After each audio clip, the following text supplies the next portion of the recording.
আজকে আমি এক ব্যাগ, এটা কি নিয়ে এনেছি বলো তো? এটা মামার বাড়ি থেকে দিয়েছে। তো চলো তোমাদের দেখাই এটাতে কি আছে।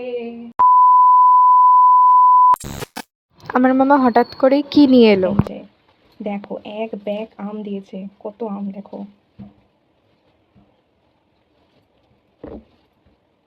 আর কত ঢালবো, এখানে ভরে যাবে পুরো আমে।